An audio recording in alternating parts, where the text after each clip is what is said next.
So, привет team. That's about it for right now. I'm very happy to be here, and I am going to give a couple preliminary notes before I start into the main presentation. So, first of all, I am happy to share this deck, this PowerPoint deck, with anyone who wants it. If you don't have to sit in the audience and take pictures of the slides, I'll send it to you. And the way you can get it is if you add me on either LinkedIn or Facebook, Gordon Einstein, and send me a message, I'll send you the entire PowerPoint deck. So don't drive yourself crazy trying to take pictures. All right? That's number one.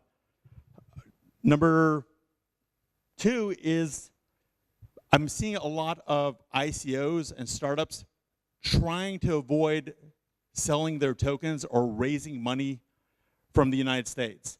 And I understand where they're coming from because people perceive the securities laws in the United States to be very difficult to work with, very complex. I actually gave a 2-hour presentation last night to the Ukraine Bar Association on United States securities laws. And it was interesting because they're very complex, but there's lots of ways to work with them, and I think the audience afterwards got a real sense of what's possible. But as a general principle, whether you're selling tokens or raising money as a security sale, or whether you're selling tokens that are utility tokens, I would argue that it's a big mistake to ignore the United States and not sell into that market. And here's the basic reasons why. And here's why this remains important, even if it's hard to work with the US and US securities law. The two biggest national economies on the planet right now are China and the United States.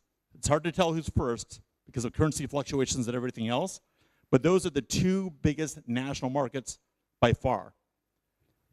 As all of you know, I'm sure, China is currently not allowing ICOs. The United States, and I'll be real clear about this, has not banned ICOs, and the United States has not said that all tokens are securities. So if China is not available, your only other option in the top two economies is the United States, and so it's not really practical to ignore it. There is a huge amount of investment capital and investors in the United States, and I work with them, who want to invest in ICOs, who want to invest in tokens, and if you make use of the law as it is, you can get access to that capital. Also, even if you aren't selling an ICO into the United States, keep in mind that if you're selling a utility token that's not a security, or you're not quite sure, the whole point of utility token is that the customers for your platform are going to use it to gain access to your platform. Well, you really can't have a global platform that's using utility tokens if you don't have American customers, as a practical matter. And if you somehow manage to avoid the American market, someone who comes after you in time, someone who tries your exact same idea a month later, who does manage to raise capital in the United States, who does manage to access US customers, the legal term is they're going to kick your ass because they're going to have so much more money and so many more customers that even though they came later, they can still pass by you. So it's all worth at least looking at. And third point is I want to be real clear about something. There's been, some of you follow me in the audience on Facebook and on LinkedIn and on Telegram. There's all this stuff about ICOs are banned in the United States, or there's a 1-year hold period, or SEC says all tokens are securities. The term for that is FUD, fear, uncertainty, and doubt. As a matter of law, none of that is true. It is just true that the SEC is being careful, the US Securities and Exchange Commission is being careful and loud when they talk about ICOs, but as a matter of law, not every token is a security, and not every token sold in an ICO is a security. And since the time I put this deck together and mailed it in, the SEC has actually made a website on their website. It's sec.gov/ICO, where they say tokens sold in an ICO may, not shall, not are, may be a security depending on the facts specific to that situation. Now, that's actually correct as a matter of US law. So the SEC basically just admitted correctly, so good for them, that not every token is a security and not every token sold in an ICO is a security. So since that's out there, you might as well look at this country with 300 million people, or more now, that's either the first or biggest second size economy on the planet, and see if it's possible to raise capital there, and see if it's possible to get those customers. I encourage you, I'm aware of the complexity. I deal with it all day long. It's very interesting. But there's reasons why I think it's worth it. I've actually worked with clients who raised several tens of billions of dollars, coming up on $100 million in the United States. Okay, so that's a big warm-up. This is the Securities and Exchange Commission seal. In the earlier version of this deck, I was just using the seal as it was, but now it says, I am not the SEC. So if anyone in the audience was confused, I'm not with the United States government. So, luckily. Okay. Maybe it'd help if I pointed at, no? Oh, technical support. At the monitor?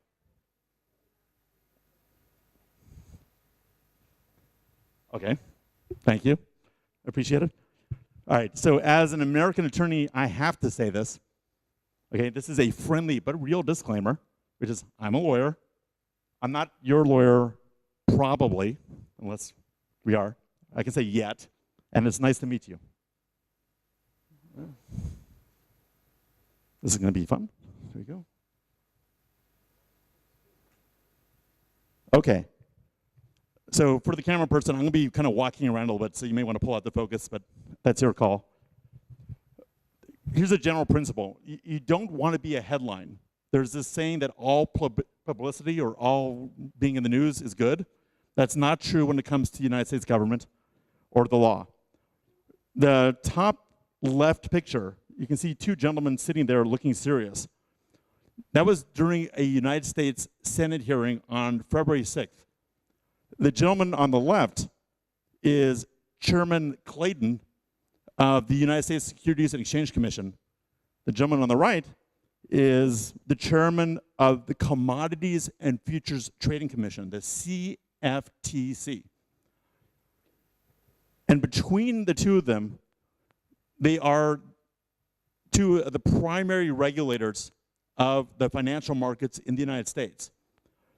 Now, this was a hearing in the United States Senate on the topic of cryptocurrencies, blockchain, and ICOs. So why are there two of them? Why is there not just the SEC? The idea is that not every token is a security. Sometimes a token is a commodity, similar to gold, or to cotton, or to corn. So you have securities and you have commodities. The chairman of the SEC was pretty aggressive with his language, talking about ICOs and how he had not seen an ICO that was not offering securities, which actually is not correct. He was wrong. And he was partially aggressive because one of the senators, Senator Warren from Massachusetts, was giving him a really hard time for not doing his job in some other areas. So I think from my point of view, I think he was kind of compensating for that by speaking aggressively about tokens and ICOs. Since these hearings, the SEC has softened its position, and if you look at the website, they're now actually more acting in accordance with the United States law. The gentleman on the other side, so chairman of the SEC, chairman of the CFTC, regulating commodities.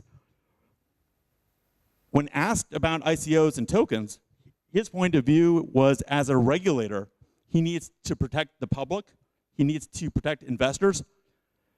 But it was interesting, he talked about how when his kids come home at night, they don't talk about stocks, they don't talk about bonds, all they do is talk about crypto, Bitcoin, blockchain, and tokens. So this guy at home at the dinner table every single night has his kids talking to him about crypto. And so he acknowledged that there's something good happening here and that the regulators of the United States need to be open to what's going on. Going one column over to the top middle, and this is sort of a preview, this is an ICO called Munchie, which you may have heard of. So this was an interesting situation. You had an ICO in the United States that the SEC felt was breaking the law, not as a fraud, but they were not following the law relating to securities in the United States. The SEC did not send in the black helicopters. They did not send in the policemen with masks and guns. They picked up the phone and called these people and said, stop what you're doing, it's probably illegal. And Munchie said, oh my gosh, and they pulled down their website, they pulled down their white paper, all that other good stuff. So think about how strange that is. So I don't know what it's like in Ukraine, but in the United States, if I'm going to go rob a liquor store, the police don't call me up and say, hey, you know that liquor store you're gonna rob tomorrow? Please don't do that while we figure out what the law is. I mean, it'd be nice, but usually the police just arrest you when you commit something, a crime. It's very unusual for an agency to step in advance and make a phone call and say, please stop. That kind of shows that the SEC is trying to figure it out itself and not be too punishing. So Munchie, I think, was an innocent mistake by that ICO, and I'll explain what they did and why the SEC shut them down, but it was just a phone call. There's nothing criminal, they didn't pay any money, it was no real consequences. The rest of this has consequences. When you commit fraud, and I'll explain what fraud is legally. When you commit fraud, and also this is a principle that's true all over the world. When you commit fraud, whether you're selling securities or not, the SEC, FINMA in Switzerland, FSA in England, everywhere will come down on you like a ton of bricks. So this is a Rise Bank on the far right. They were shut down by the SEC, and the people doing the ICO were brought up on fraud charges. The same thing happened on the far right. I think that was RE-Coin.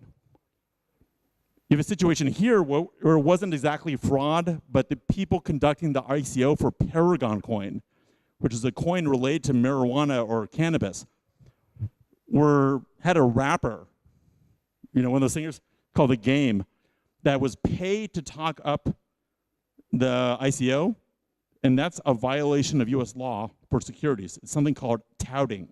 Touting is when you pay someone to say nice things about your product, and people trust them like a celebrity, but they don't know that that person's being paid. So it's a way of manipulating the market. The next column over, Tezos, which I'm sure you've all heard of, was not a crime. The SEC did not shut it down, but there's a lawsuit between the founders of Tezos and the Tezos Foundation, and they're fighting over control and profits. So again, I'm gonna be talking about keys to doing a successful ICO. It's not just complying with securities law, it's treating your startup like a startup. And that applies all over the world. Let's go to the next one. Okay, so here's, this presentation is basically a list of 5 things not to do, and you can figure out what to do by just reversing them. Rule number 1, whether it's securities or anything else, but especially with securities. And again, I'm happy to email the deck to everyone. Just add me on LinkedIn. Rule number 1 is don't lie. It sounds very obvious. Lying when you're selling securities is committing fraud. Once you commit fraud, the reach of law enforcement gets very long, and there's real consequences, including potentially criminal consequences. Okay. Now, what is actually a lie legally? Okay, I think we all know what a lie is just in life, but what's a lie legally? A lie is a misstatement of a material fact or the omission or leaving out of a material fact that is designed to or will influence someone's decision to buy a security, sell a security, hold a Bitcoin, or not take any action. Again, it's a statement of material fact or leaving out a material fact. Material fact means something relevant, something important, not just a small little detail that any kind of reasonable investor or reasonable buyer would take into consideration, would think about when making an investment decision. So if I say it's a beautiful, sunny, warm day in Ukraine today, I'm clearly lying. By the way, I'm dressed for Puerto Rico. I thought I was going back to Los Angeles. I ended up not going to Los Angeles. I came to Kyiv, so this is my Puerto Rico clothing. I wasn't quite ready for this. So if I say it's a beautiful, well, it is a beautiful day. If I say it's a warm day in Kyiv right now, I'm lying. But is it material? Did any of you put on a coat because of what I said today or not put on a coat? No. So I'm lying, but it's not material. Okay, a material fact is one, again, that someone's going to take into consideration when making an investment decision. So here's an example. And this is a real case. Imagine you're an ICO, and you say, our ICO is backed by assets. We have $100 million of valuable real estate, gold and diamonds, and it's all true. And you say, buy our tokens because we have money, we have assets backing up those tokens, when in fact, you have nothing. Well, that's clearly a lie. It's material because I certainly am depending on you saying what you said when I make an investment decision. That's fraud. Take example number 2, which is a little bit different. Suppose, and people say this a lot, our platform has millions of active users, and it works, and it's fully featured now. Buy our token. When in truth, you have 3 users, one of them is your mother, and it's the first alpha version. Well, that's obviously a lie. You're kind of exaggerating. You're going beyond normal sales. Exaggeration. Most people exaggerate when they try to sell. This is like clearly such an exaggeration that's a misstatement of a material fact. So that's fraud. The third one is what I think catches everyone. Not everyone, but I'm seeing ICO after ICO having this issue. So imagine the first case. Actually, imagine something where you say, we're doing an ICO, and our token is backed up by $10 million worth of gold. And suppose you really do have $10 million worth of gold. You're not lying, right? You really have it. But you leave out the fact that you owe $100 million. In other words, you have $100 million of debt. Well, you didn't lie, technically. I mean, you did say the truth, but you left out some fact that basically turned the first true statement into a lie. That's an omission of fact. So it's rare for silence to be a lie. If I just stay quiet, I'm not lying, okay? But if I say something that's true but leave out something important that goes against the true thing, that's a lie of omission, and that can be fraud. This is not just made up in my mind. This is RE coin. It's short for real estate coin. Now, the funny thing is real estate coin actually had no real estate. So there you go. They got shut down with fraud charges by the SEC. This is a Rise bank account. They basically completely mischaracterized what their business model was. It was fraud, and they got shut down.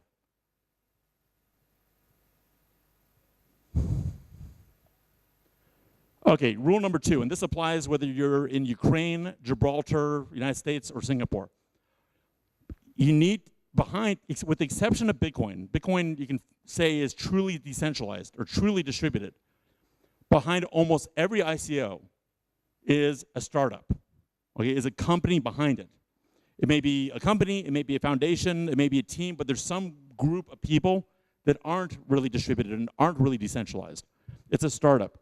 And so no matter where you're starting your company, wherever you're doing your blockchain startup, you have to treat your startup like a startup. Now, what does that mean? Number 1, you need to form an actual entity, whether it's a business, a corporation, or a foundation. And you need to choose the correct jurisdiction. In other words, the correct the correct country, and also the correct form of business. That's number 1. Number 2, and I see this happen all the time, where people don't do this. You need to have written agreements with your founders, the executives, the employees, the advisors. speaking of the last presentation, your board members and your contractors. They need to be in writing. You can't just have verbal agreements. Why? Well, here's where this really kicks in. Consider, really? Okay, always.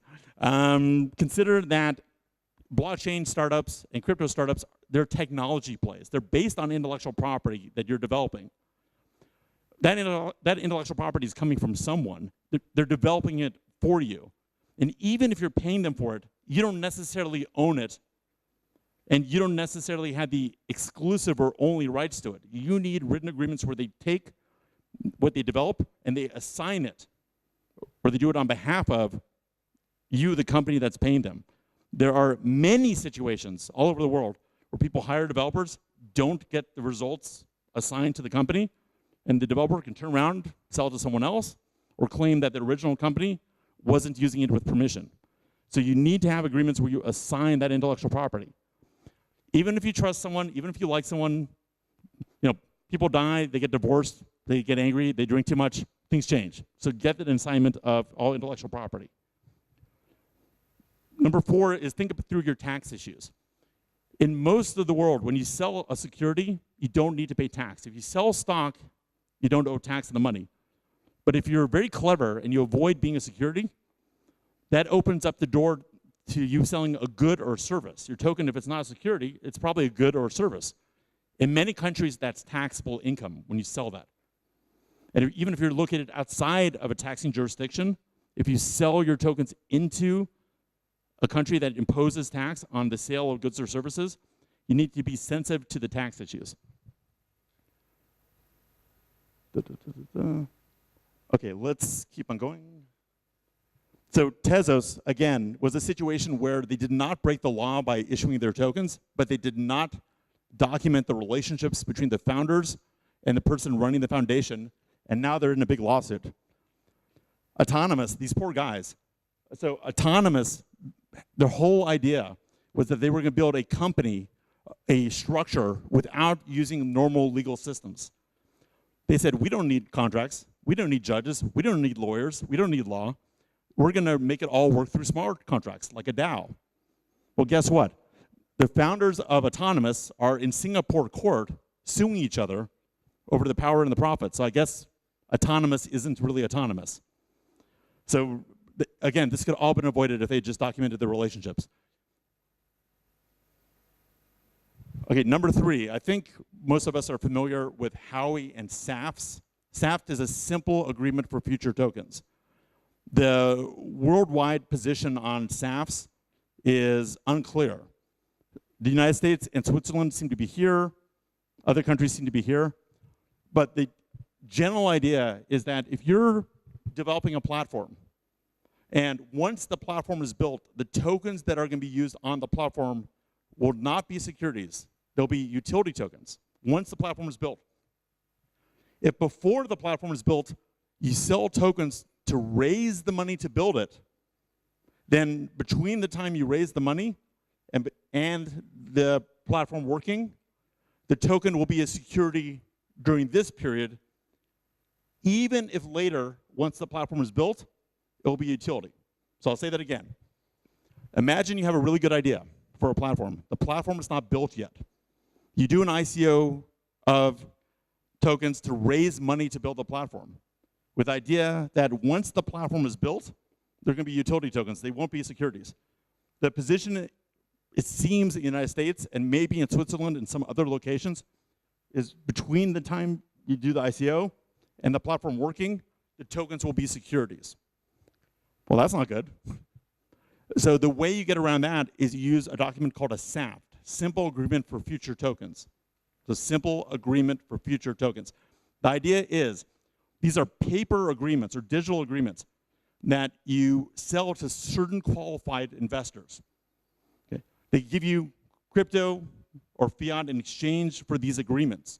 You take the money that they give you, you build the platform, and then once the platform is working, once it's working, you convert the SAFT, this document, into utility tokens, and then you're not violating securities law.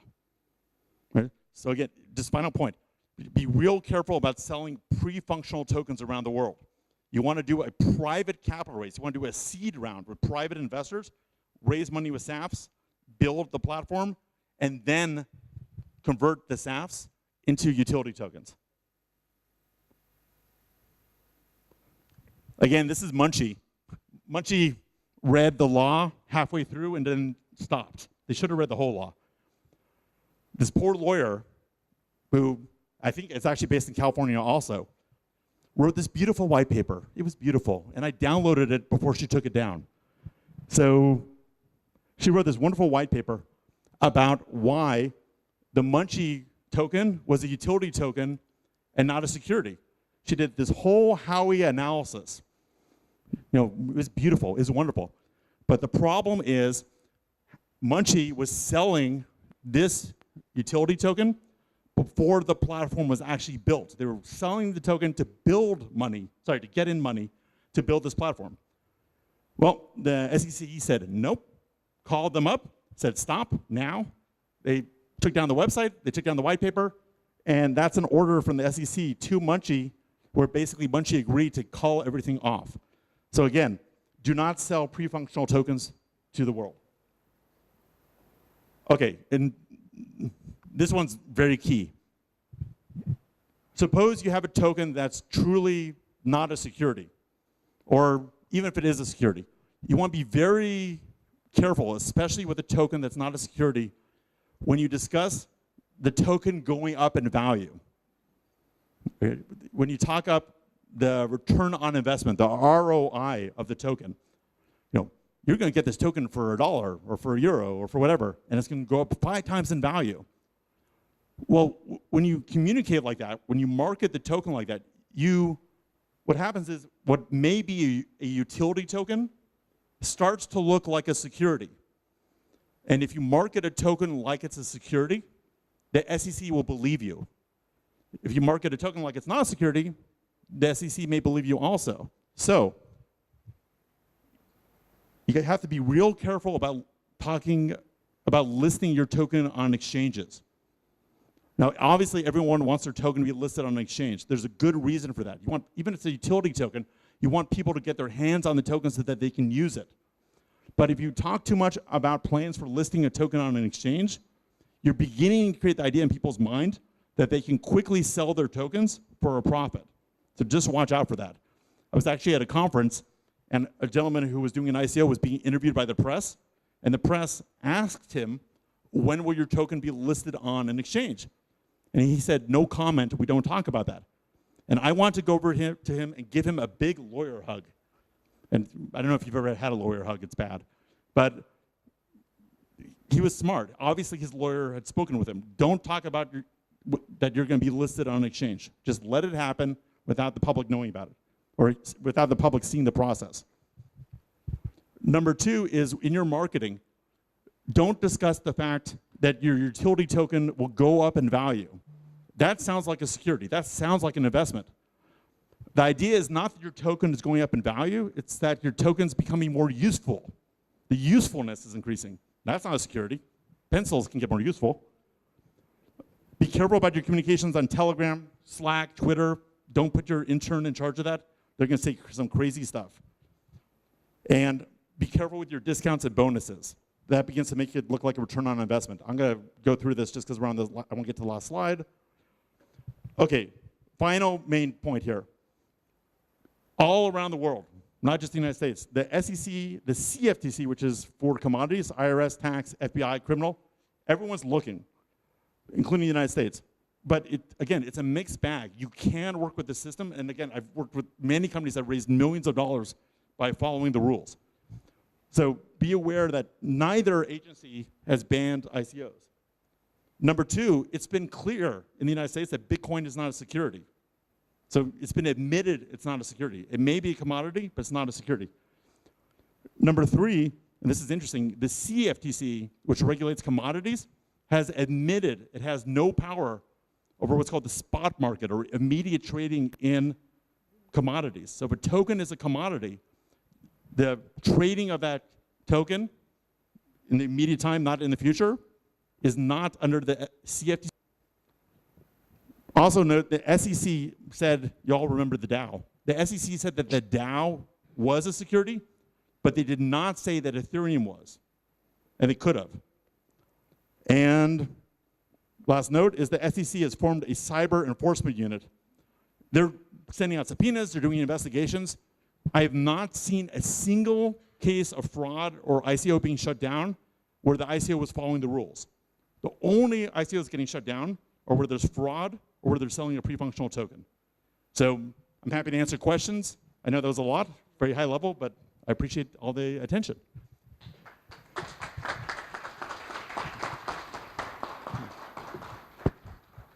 Just a second.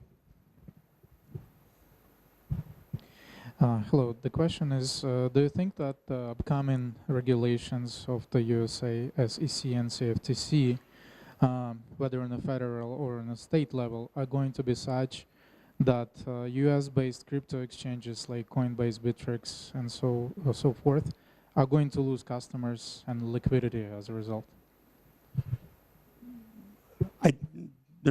I'm not sure, but let me make a couple points. The first point is, in the United States, if it's a security, whether it's a token or traditional, unless you're committing fraud, you generally need to focus on the SEC and not so much on the states. Now, of course, you know, it's law, so there's a million little asterisks or warnings about that. But thank God the US has a federal or single scheme of securities regulation, and it's under the SEC. The SEC has what's called preemptive jurisdiction or sole jurisdiction on securities nationally, just like the CFTC does on commodities. So there's, of course, two impulses going on right now. These are conservative agencies. I wish they weren't so conservative, because as someone from America, it bothers me that we're not up here with the countries that are being brave and trying new things. You know, but they're conservative. It's just the way it is. But there's a huge interest in crypto and blockchain and everything else in the United States, and people are aware that if they crunch down too hard, number one, it's not going to work, and number two, anyone who has one of these ideas is going to do it anyway. They're just going to do it somewhere else. And they're sensitive to that. They got it. In the United States, every company that gets formed, every big company, is formed in Delaware, the state of Delaware. It used to be New Jersey. Then New Jersey got strict, and all the companies changed their location to Delaware. New Jersey changed its law to be less strict, and no one went back. Okay, it's like you got a divorce and you don't want to get remarried. Okay, so once these companies leave the United States, they're not going to go back, and I think everyone's aware of that. So I think the odds of this being shut down are almost nothing. They're trying to figure it out, and part of my job is to work with regulators, and I'm doing this, to educate them, talk with them, hear their concerns, but then try to address them and work with them to get a good result. But a great question, thank you. Any other questions? Okay. Hello, Gordon. Thank you for the presentation. Can Thanks. you elaborate a little more on token taxation laws in the United States? I heard tokens are taxed as assets versus income. Oh, it gets all fun and complicated. So if it's a security, there's kind of two. The United States does not have VAT. Okay, that's a non-US concept. We also don't have metric either, which is kind of ridiculous, but whatever.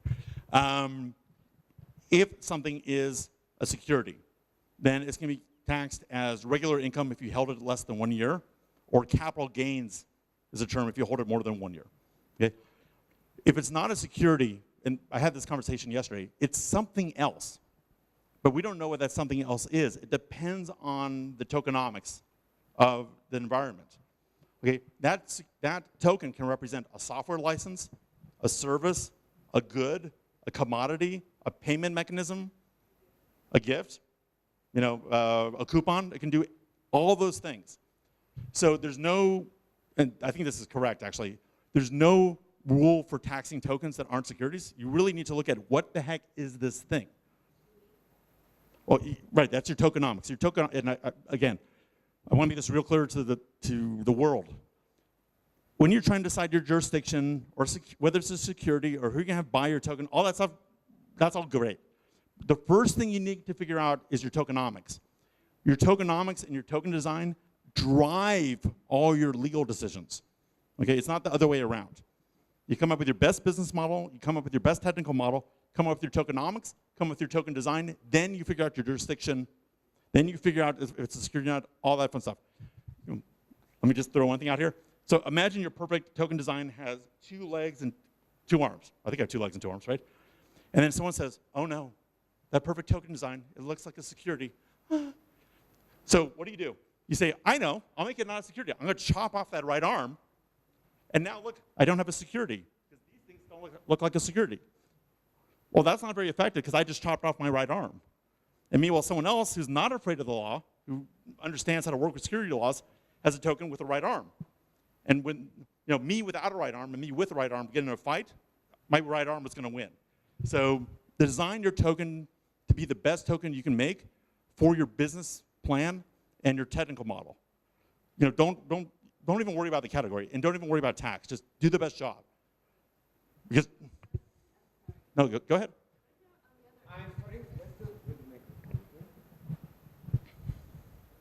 What if you're on the other end, meaning you made income meddling in tokens, basically? Well, that's going to be taxable as regular income, either a It is personal. still. So Oh, I heard yes. that you could tax it as an asset. There's no tax holiday on revenue from crypto in the United States at all. Okay. So But it's still there's no income. penalty either. It's just normal income. Okay. Now, Thank you. there you go. Gordon, thank you so much. I'm really so appreciated to moderate such a great dance floor, because I can't even name in other ways such thing. So thank you so much. Applause. Thank you, everyone. Appreciate it.